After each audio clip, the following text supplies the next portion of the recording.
in the dog days and didn't thaw it 1 degree at Christmas. External heat and cold had little influence on Scrooge. No warmth could warm, no wintry weather chill him. No wind that blew was bitterer than he, no falling snow was more intent upon its purpose, no pelting rain less open to entreaty. Foul weather didn't know where to have him. The heaviest rain and snow and hail and sleet could boast of the advantage over him in only one respect. They often came down handsomely, and Scrooge never did. Nobody ever stopped him in the street to say, with gladsome looks, "My dear Scrooge, how are you? When will you come to see me?" No beggars implored him to bestow a trifle. No children asked him what it was o'clock. No man or woman ever once in all his life inquired the way to such and such a place of Scrooge. Even the blind men's dogs appeared to know him, and when they saw him coming on would tug their owners into doorways and up courts, and then would wag their tails, as though they said, "No eye at all is better than an evil eye, dark master." But what did Scrooge care? It was the very thing he liked.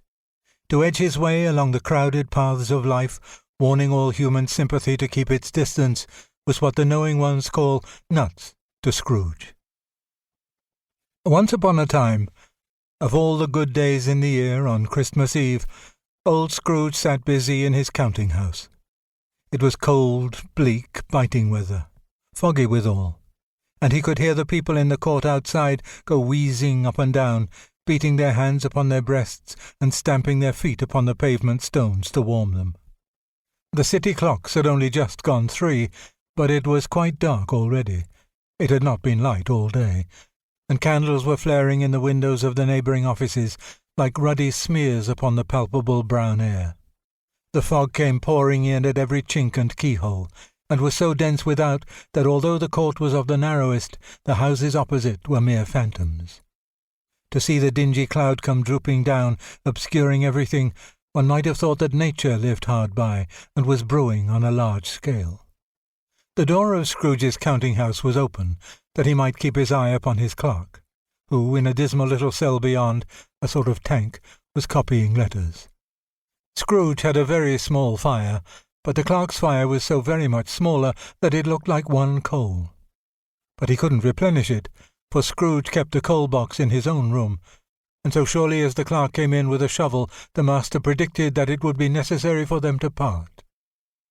Wherefore the clerk put on his white comforter, and tried to warm himself at the candle, in which effort, not being a man of a strong imagination, he failed.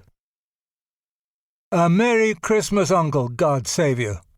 cried a cheerful voice. It was the voice of Scrooge's nephew, who came upon him so quickly that this was the first intimation he had of his approach. "Bah!" said Scrooge. "Humbug!" He had so heated himself with rapid walking in the fog and frost, this nephew of Scrooge's, that he was all in a glow. His face was ruddy and handsome, his eyes sparkled, and his breath smoked again. "Christmas a humbug, uncle?" said Scrooge's nephew. "You don't mean that, I'm sure." "I do," said Scrooge. "Merry Christmas! What right have you to be merry? What reason have you to be merry? You're poor enough." "Well, come then," returned the nephew gaily. "What right have you to be dismal? What reason have you to be morose? You're rich enough." Scrooge, having no better answer ready on the spur of the moment, said "Bah!" again, and followed it up with "Humbug!" "Don't be cross, uncle," said the nephew. "What else can I be?" returned the uncle, "when I live in such a world of fools as this? Merry Christmas! Out upon Merry Christmas! What's Christmas time to you but a time for paying bills without money? A time for finding yourself a year older but not an hour richer?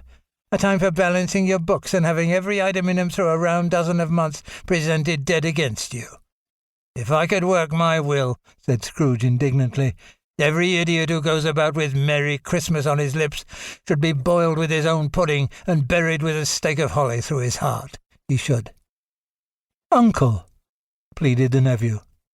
"Nephew," returned the uncle sternly, "keep Christmas in your own way, and let me keep it in mine." "Keep it?" repeated Scrooge's nephew. "But you don't keep it." "Well, let me leave it alone, then.